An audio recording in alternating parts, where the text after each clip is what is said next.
थे। वृषभानु जी नंद बाबा से सब ब्रजवासी बोले, भैया आप दोनों अपने बालकन को ब्याह कर दो।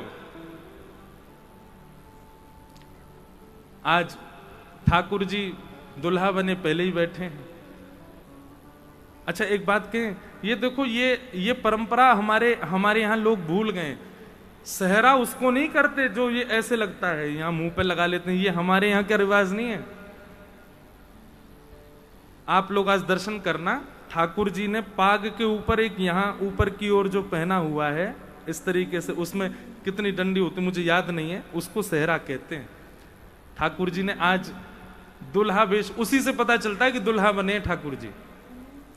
अब हमारे यहां तो लोग कलिंगी वगैरह जने क्या क्या पहन लेते हैं पाग पे, पर वास्तव में ये सहरा ऐसे ऊपर की ओर, उसमें जो डंडियां होती हैं उनका कुछ नियम होता है। अभी दर्शन करना कथा के बाद जाके ठाकुर जी का। तो नंद बाबा और वृषभानु जी में चर्चा भई, बोले भैया ठीक है ब्याह को अब आप बताओ। बोले हमें तो प्रिय है आपको लाला, और आप देख लो कैसे करना हो। बोले ठीक है करेंगे, ब्याह करेंगे, लेकिन ब्याह से पहले कुछ नियम है उनको पालन कर लें। तो ऐसा नियम है कि पहले वधू पक्ष के लोग कुछ सामग्री भेजते हैं और उस सामग्री को दुगना करके वर पक्ष के लोग वापस भेजते हैं, तब ब्याह की प्रथम रस्म प्रारंभ होती है। तो नंद बाबा ने पुरोहितन से बढ़िया तिथि निकलवाई और वृषभानु जी को बताया, बोले वो ये तिथि बढ़िया है, आप वादना सामग्री भेज दियो, और वाते टीको कहें ऐसो भी कहें, टीको भेज दियो, और फिर वाकु दुगनों करके नंद बाबा भेजेंगे। महाराज वो शुभ तिथि आई और बरसाने थे बैलगाड़ी में भर भर के सामग्री भेजी वृषभानु जी ने। यहां नंद बाबा अपने सब सखान के संग खड़े हैं, मुनीम आदि सब खड़े हैं। तभी देखी कि धूल उड़ रही है महाराज दूर से। बोले ऐसी धूल काहे को उड़ रही है भैया? देखी तो असंख्य बैलगाड़ियां भर भर के सामग्री आ रही हैं बरसाने थे। नंद बाबा तो पहले ही घबरा गए, बोले इतनी सामग्री, चलो कोई बात ना, कोई कमी थोड़ी है, ठाकुर जी कृपा है भैया, सब दुगनों करके भेजेंगे। सामग्रियां जब आई, उनके ऊपर से रेशमी वस्त्र सब हटाए गए। मुनीम जी से कही इनकी पहचान करो, कैसे कैसे रत्न हैं, कितने के रत्न हैं और कहाँ कहाँ इनको मोल है भैया, सब दुगनों दुगनों करके भेजेंगे बरसानों। मुनीम जी ने आकर के सब देख दाख करके नंद बाबा से कोई बोले, बाबा ये जैसी सामग्री आई है वैसी वापस भेज दो बरसाने, और वृषभानु जी को पत्र लिख करके कह दो कि हम ब्याह नहीं कर पाएंगे। हम तो भैया एक बैलगाड़ी की एक सामग्री को मोल इतना होगा कि बाबा आपको नंद भवन को चौक बिक जाएगा पूरा। ये इतने महंगे महंगे रत्न हैं, आप तो वापस कर दो। ये तो ऐसा लगे इनके यहां साक्षात कुबेर बैठो होगो का। मना कर दो भैया, अपनी नाक कटे वासे बढ़िया तो ये है कि ये वापस कर दो, और वृषभानु जी से कह दो हम ब्याह नहीं कर पाएंगे। ये बात वहीं खड़े खड़े नंद नंदन श्रवण कर रहे हैं। सोई ठाकुर जी दौड़ करके गए, एक बैलगाड़ी में चढ़ गए, वहां में तो मोतीन की माला निकाल करके ले गए और जाए करके खेत में बोए आए, मोतीन ने तोड़ के लौट करके आ गए ठाकुर जी।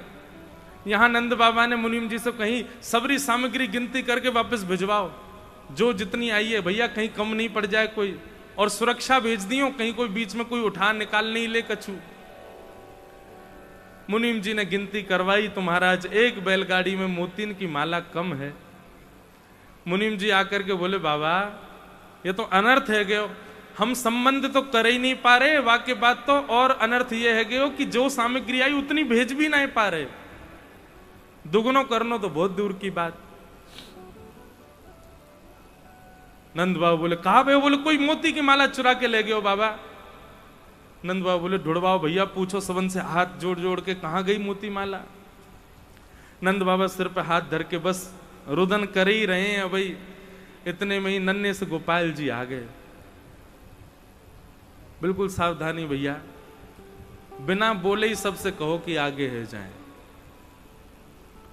बोलो वृंदावन बिहारी लाल की। तभी नेक्स्ट से ठाकुर जी आए और बाबा से बोले, बाबा कहा भयो आप इतने उदास काहे को है गए? नंद बाबा बोले, लाला देख इतनी सारी सामग्री आई ब्रजभानु जी के यहाँ थे, हम दुगनो करनो तो दूर, जितनी आई उतनी भेजना पा रहे, जन कहाँ थे कोई चोर आए गए हो या मैं तो एक मोती माला लेके भाज गए हो, कहा करूं अब मैं? ठाकुर जी बोले, अरे वो मोती माला तो मैं ले गए हो बाबा। बोले तू काहे को ले गए हो? बोले मुनीम जी आप तो यूं कह रहे कि भैया हम पे तो इतनी सामग्री नाएं बनेंगी, दुगनी करके हम तो नाएं भेज पाएंगे, तो जितनी है उतनी वापस भेज दो। मैंने सोची कि वैसे मैं इतना बड़ा हो गया हूँ, मेरा ब्याह ना है रो, और अब जब वापस नाई करे दुगने करके तो बाबा ना जाने कितने दिनों बाद मेरा ब्याह करेंगे, ब्याह तो होना चाहिए अब मेरो। तो मैंने मन में विचार करी, बाबा हमारे इतने बड़े बड़े खेत, उनमें जाए करके आप जुताई बुवाई करो तो इतने सारो अनाज हमारे घर में है जाए। तो मैंने तो एक मोती की माला लई तोड़ के और सबरे मोती बो दिए खेत में। वो मोती बोवेंगे, उनमें ते अंकुरित वृक्ष होंगे, फिर वृक्षन में जैसे फल लगे ना बाबा ऐसे मोती लग जाएंगे, और मोती इनको तोड़ तोड़ के दियाएंगे हम ब्रजभानु जी को। पर मेरा ब्याह कराए दो आप, ब्याह मत रोको। नंद बाबा बोले, अरे लाला तू बड़ो भोरो है भैया, अरे मोती बोवे तो कोई मोती थोड़ी होयो करें। अब तू चल जल्दी मेरे हाथ पकड़ के ले चल, कहां बो के आयो, कौन कौन सी जगह तेने बो, तो को याद तो है ना? बोले बाबा लेकिन मुझको शर्त लगाओ कि आप मेरा ब्याह कर दोगे। बोले अरे बाद की बात है, तू पहले मुझको बता तू कहां बो के आयो। ठाकुर जी नंद बाबा की उंगली पकड़ करके लेकर के गए, और महाराज जैसे ही खेत में जाए करके देखो है, वहां तो दिव्य दिव्य मणियां रत्न और मोतीन के बड़े बड़े वृक्ष खड़े हैं, और असंख्य मोती असंख्य मणियां असंख्य रत्न लगे हुए हैं। नंद बाबा की आंख खुली रह गई, मुंह खोलो रह गयो। बोले लाला जे खा भयो? बोले कछु ना बाबा, मेरो ब्याह कराए दो, अब इन सबन को तोड़ तोड़ के दुगनो दुगनो करके बरसानो भेज दो। और श्री ब्रजभानु जी से कह दो अब ही तैयारी करें, बाबा मुंह पे रुको ना जाए रहे हो, अब तो जल्दी घोड़ी मंगाओ, मुंह को बैठा के दुल्हा बना के ले चलो, मेरा ब्याह कराए तो, ब्याह मत रोकियो बाबा।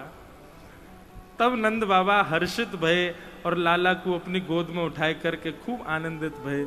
अच्छा देखो, ठाकुर जी की लीला प्रत्यक्ष प्रमाणित कर देती है कि वो भगवान है, लेकिन ब्रजवासी मानते ही नहीं कि वो भगवान है। ब्रजवासी इतने सीधे हैं, इतने सरल, उनको लगता है ऐसे ही हो गया होगा भाई, जैसे हम बीज बो में वैसे मोती बोवे है गए होंगे। जब प्रेम इतना बढ़ जाता है ना, तो आपको वास्तविकता और जड़ जानने की इच्छा नहीं होती, जो दिख जाता है आपको विश्वास हो जाता है कि हाँ ये ऐसा ही होगा।